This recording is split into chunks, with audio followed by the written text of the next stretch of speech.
Gold process சோப்ஸ்லாம் செய்ய start பண்ணிட்டீங்க அப்படின்னா ஃபர்ஸ்ட் அதில் நம்ம யூஸ் பண்ணுற ஆயில்ஸை பற்றி நல்லா தெரிஞ்சுட்டு சோப் செய்ய ஸ்டார்ட் பண்ணுங்க. இல்லாட்டினா சோப்பே சொதப்பிடும். கோல்ட் ப்ராசஸில் யூஸ் பண்ணுற ஆயில்ஸை பற்றி தெளிவாக இந்த வீடியோவில் நான் சொல்லித்தரேன். வீடியோவை ஸ்கிப் பண்ணாமல் பாருங்க. And welcome to my channel. நான் உங்கள் ஏஞ்சல். இப்போ வீடியோக்குள்ளே போகலாமா?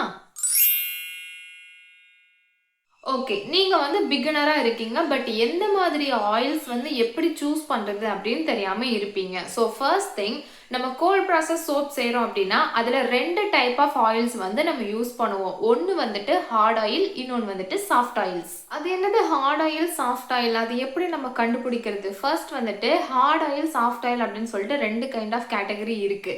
அந்த கேட்டகரி எப்படி டிஃபைன் பண்றாங்க அப்படின்னா, ரூம் டெம்பரேச்சர்ல எந்த ஆயில்ஸ் எல்லாம் உங்களுக்கு சாலிடா ஹார்டா மாறுதோ அது எல்லாமே ஹார்ட் ஆயில்ஸ் கேட்டகரியில வரும். ரூம் டெம்பரேச்சர்லயே எதெல்லாம் லிக்விட் டைப்ல இருக்குதோ, என்ன பண்ணாலும் அது லிக்விடாவே இருக்கு அப்படின்னா அது எல்லாமே சாஃப்ட் ஆயில் கேட்டகரிஸ்ல வரும். ஸோ இப்போ ஒரு எக்ஸாம்பிளுக்கு சொல்றேன். கோகனட் ஆயில் பார்த்தீங்கன்னா கொஞ்சம் வெதர் கூலிங்கா இருக்கு அப்படின் போது அது நல்லா கெட்டியாக ஆரம்பிச்சிடும். ஈவன் பாம் ஆயில் பார்த்தீங்க அப்படின்னாலும் கொஞ்சம் கூலிங்கா டெம்பரேச்சர் ஆகுது அப்படின்னாலே அந்த டைம்ல அந்த ஆயில்ஸ் எல்லாமே கொஞ்சம் கெட்டியாக ஆரம்பிச்சிடும். ஸோ இதுவே ஒரு ஆலிவ் ஆயிலோ, ஒரு ஆல்மண்ட் ஆயிலோ, ஒரு கேஸ்டர் ஆயிலோ எந்த டெம்பரேச்சர்லையுமே பார்த்தீங்கன்னா லிக்விடாவே இருக்கும். அது எல்லாமே சாஃப்ட் ஆயில் கேட்டகரிஸ்ல வரும். இதுல எந்தெந்த ஆயில் சாஃப்ட் ஆயில், எந்தெந்த ஆயில் ஹார்ட் ஆயில்னு எப்படி தெரிஞ்சுக்கிறது அப்படின்னா, ஜஸ்ட் நீங்க கூகுள் ஆர் சாட்ஜிபிடி போயிட்டு ஹார்ட் ஆயிலோட லிஸ்ட் எனக்கு கொடு, சாஃப்ட் ஆயிலோட லிஸ்ட் எனக்கு கொடு அப்படின்னு கேட்டிங்கனாலே அதுவே அழகா உங்களுக்கு எதெல்லாம் ஹார்ட் ஆயில்ஸ்ல வரும், எதெல்லாம் சாஃப்ட் ஆயில்ஸ்ல வரும்னு சொல்லிட்டு அதுவே உங்களுக்கு பிரிச்சு கொடுத்துரும். ஓகேவா? ஸோ இதெல்லாம் தான் சாஃப்ட் ஆயில், இதெல்லாம் தான் ஹார்ட் ஆயில். இதுக்கு சாஃப்ட் ஆயில்னா என்னன்னு தெரிஞ்சிருச்சு, ஹார்ட் ஆயில்ஸ்னா என்னன்னு தெரிஞ்சிருச்சு. பட் இந்த 2 ஆயில்ஸோட ரோல் சோப்ஸ்ல என்னவா இருக்கும் அப்படின்றதும் தெரிஞ்சு வச்சுக்கணும். அதை பேஸ் பண்ணி தான் உங்களோட சோப்போட அவுட்புட்டும் வெளியே வரும். ஸோ இந்த ஹார்ட் ஆயில்ஸ் எல்லாம் நீங்க யூஸ் பண்ணும் போது சோப்ஸுக்கான ஒரு பேசிக்கான குவாலிட்டிஸ் எல்லாம் கொடுக்கும். பேசிக் குவாலிட்டிஸ்னா சோப்ஸ் நல்லா கிளென்ஸ் பண்ணணும். கிளென்ஸ் பண்ணுறதுன்னா பாடியில் இருக்க டர்ட்ஸ் எல்லாம் ரிமூவ் பண்ணணும். அந்த வேலையை பண்ணும். அப்புறம் நல்லா நொர வரணும். ஸோ சோப்ஸ் அப்படின்னாலே நல்லா நொர வரணும்ல, அந்த வேலையும் ஹார்ட் ஆயில்ஸ் தான் பண்ணும். மூணாவது, சோப் சீக்கிரம் கரையாமல் இருக்கணும், நல்ல ஒரு ஹார்ட்னஸோட இருக்கணும். ஸோ இந்த ஒர்க்ஸ் எல்லாத்தையுமே யார் பண்ணுவாங்க அப்படின்னா ஹார்ட் ஆயில்ஸ் தான் பண்ணுவாங்க. பட் இது மட்டுமே இருந்துச்சு அப்படின்னா ஸ்கின்னு ட்ரை ஆகி டேமேஜ் ஆகும். ஸோ அதை ரெக்டிஃபை பண்ணுறதுக்காக தான் சாஃப்ட் ஆயில்ஸ் ஆட் பண்ணுறோம். சாஃப்ட் ஆயிலோட மெயின் ரோலே என்னன்னு பார்த்தீங்கன்னா, ஸ்கின்னுக்கு தேவையான மாய்ஸ்டரை சோப்ஸில் கொடுத்து அது நம்மளோட பாடிக்கு தேவையான அந்த ஒரு ஈரப்பதத்தை கரெக்டாக மெயின்டைன் பண்ணிக்கும். அதுக்காக தான் சாஃப்ட் ஆயில்ஸ் யூஸ் பண்ணுறோம். ஓகே, எனக்கு ஈரப்பதம் மட்டும் போதும் அப்படின்னு சொல்லிட்டு நீங்கள் ஹார்ட் ஆயில்ஸை ஸ்கிப் பண்ணிவிட்டு வெறும் சாஃப்ட் ஆயில்ஸில் மட்டும் சோப் செஞ்சீங்க அப்படின்னா ஃபஸ்ட்டு நான் சொன்னல ஹார்ட் ஆயில்ஸோட ப்ராப்பர்ட்டிஸ் அது எதுவுமே அந்த சோப்ஸில் இருக்காது. சோப்பு சீக்கிரம் கரைஞ்சிரும், நல்லா கிளென்ஸ் பண்ணாது, நல்லா நுர வராது, குளிச்சும் குளிக்காத மாதிரி இருக்கும். ஸோ அதனால ஒரு சோப் நீங்கள் பண்ணுறீங்க அப்படின்னா அதில் கம்பல்சரியாக ஹார்ட் ஆயில் அண்ட் சாஃப்ட் ஆயில்னு சொல்லிட்டு 2 ஆயில்ஸுமே நீங்கள் ஆட் பண்ணிக்கணும். ஸோ அடுத்து இந்த ஆயில்ஸ் பற்றி என்ன சொல்லலாம் அப்படின்னா, இந்த ஹார்ட் ஆயில், சாஃப்ட் ஆயில்ஸ்லாம் இருக்குல்ல, ஸோ இதுக்கு பர்டிகுலர் பர்சன்டேஜ் இருக்கும். அது எப்படின்னா நம்மளோட ஸ்கின் டைப்பை பேஸ் பண்ணி தான் நம்ம ஆயில்ஸை சூஸ் பண்ணுவோம். பர்சன்டேஜ் எக்ஸெட்ரா எக்ஸெட்ரா கேல்குலேஷன் அது எல்லாமே போடுவோம்.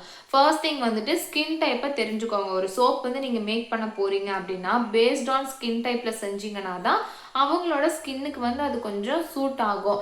எல்லா சோப்பும் எல்லா ஸ்கின்னுக்குமே செட் ஆகாது மோஸ்ட்லி. ஓகேவா? அந்தந்த ஸ்கின் டைப் அந்தந்த ஸ்கின்னோட கன்சர்னை பொறுத்து பண்ணும் போது தான் அது கொஞ்சம் கரெக்டாக போகும். பேசிக்காக ஒரு 3 ஸ்கின் டைப் எடுத்துக்கலாம். நார்மல், ட்ரை, ஆயிலி ஸ்கின் அப்படின்னு எடுத்துக்கலாம். ஸோ இந்த நார்மல் ஸ்கின்னாக இருக்கிறவங்களுக்கு நார்மலாக நீங்கள் எப்படி கொடுத்தாலும் ஓகே. அவங்களுக்கு நீங்கள் எப்படி ஆயில்ஸ் சூஸ் பண்ணணும் அப்படின்னா, ஹார்ட் ஆயில் 50, சாஃப்ட் ஆயில் 50 அப்படிங்கிற மாதிரி 50-50 ரேஷியோவில் கொடுத்துக்கிட்டிங்கன்னா ஓகேவா இருக்கும்.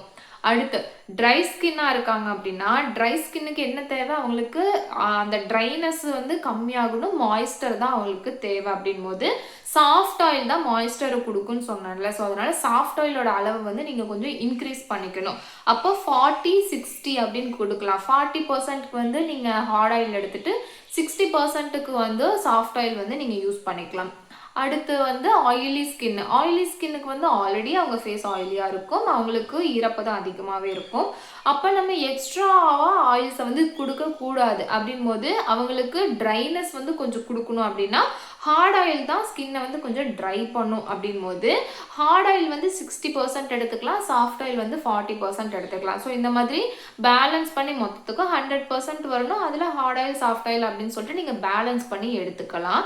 இதில் இந்த ஹார்ட் ஆயில் தான் எடுக்கணும், இந்த சாஃப்ட் ஆயில் தான் எடுக்கணும் அப்படின்ட்டுலாம் கிடையாது. உங்களுக்கு ஃபர்ஸ்ட் திங் ஹார்ட் ஆயில்னா என்ன, எதெல்லாம் ஹார்ட் ஆயில்ஸ் எதெல்லாம் சாஃப்ட் ஆயில்ஸ் அப்படின்னு தெரிஞ்சு வச்சுக்கிட்டீங்க அப்படின்னா அதை நீங்கள் கஸ்டமைஸ் பண்ணி உங்ககிட்ட இருக்கிற ஆயில்ஸை வந்து அதை வச்சு கூட நீங்கள் வந்து கால்குலேஷன் போட்டு சோப்ஸ் வந்து நீங்கள் மேக் பண்ணிக்க ஸ்டார்ட் பண்ணிக்கலாம். ஓகே, இப்படி தான் வந்துட்டு சோப்ஸில் நீங்கள் ஆயில்ஸை வந்து யூஸ் பண்ணணும். சும்மா ரேண்டமாக கோகனட் ஆயில் இவ்வளோ எடுத்துக்கிறேன், ஆலிவ் ஆயில் இவ்வளோ எடுத்துக்கிறேன் அப்படின்ட்டு போடாதீங்க. ஆயில்ஸை பற்றி தெரிஞ்சுட்டு நீங்கள் சோப்பில் வந்து கால்குலேஷனில் போட்டு பண்ணாதான் அந்த அவுட்புட் வந்து உங்களுக்கு கரெக்டாக சோப்பில் வரும். ஓகேங்களா? ஸோ பேசிக்காக காமனாக எல்லா சோப்லையும் யூஸ் பண்ணக்கூடிய ஒரு 3 ஆயில் சொல்கிறேன். ஹார்ட் ஆயிலில் கோகனட் ஆயில் மஸ்ட்டாக வச்சுக்கோங்க. ஓகே, ஸோ அடுத்து சாஃப்ட் ஆயிலில் கேஸ்டர் ஆயில் வந்து மஸ்ட்டாக வச்சுக்கோங்க. அடுத்து ஆலிவ் ஆயில் வச்சுக்கோங்க. இதை தாண்டி மீதி எல்லாமே உங்களோட கஸ்டமைஸுக்கு ஏற்ற மாதிரி நீங்கள் சோப்ஸ் வந்து மேக் பண்ணிக்கலாம். பட்டர்ஸ் வேணாலும் யூஸ் பண்ணிக்கலாம். பட்டர் வந்து 2 கேட்டகரியிலையும் வரும். பட்டர் வந்து hard oil property, but hard oil category, but properties எல்லாமே சாஃப்ட் ஆயில் மாதிரி மாய்ஸ்டர் தான் கொடுக்கும். ஸோ பட்டர் யூஸ் பண்ணும்போது உங்களுக்கு ஹார்ட்னஸுக்கு ஏற்ற மாதிரி சோப்போட அவுட்புட் வரும். பட் அதே மாதிரி சாஃப்ட் ஆயிலுக்கு ஏற்ற மாதிரி ஒரு மாய்ஸ்டர் எஃபெக்டையும் வந்துட்டு இந்த பட்டர்ஸ் எல்லாமே கொடுக்கும். அவ்வளோதான். ஸோ இவ்வளோ நேரம் நான் சொன்னதெல்லாம் உங்களுக்கு புரிஞ்சிருக்குன்னு நம்புகிறேன். புரியலனா வீடியோவை திரும்ப ஃபர்ஸ்ட்லேருந்து போட்டு பாருங்கள். அண்ட் ஆயில்ஸ் தான் வந்து சோப்ஸோட ஒரு மெயின் ரோலே. நீங்கள் கரெக்டான ஆயில்ஸ் சூஸ் பண்ணிங்கனாலே சோப்ஸோட அவுட்புட் வந்துட்டு கரெக்டாக வந்துடும். ஸோ புரிஞ்சிருக்குன்னு நினைக்கிறேன். புரியல அப்படின்னாலும் செல்ஃபாக நிறையா லேர்ன் பண்ணுங்கள், நிறையா சோர்ஸ் பண்ணுங்கள், நிறையா தெரிஞ்சுட்டு அதுக்கப்புறமா உங்களோட சோப் மேக்கிங் ஜேர்னியை வந்துட்டு ஸ்டார்ட் பண்ணுங்கள். அதில் நானும் உங்களுக்கு ஒரு சப்போர்ட்டிவாக இருப்பேன். ஓகேவா? ஸோ அடுத்த வீடியோவில் பார்க்கலாம். டாடா.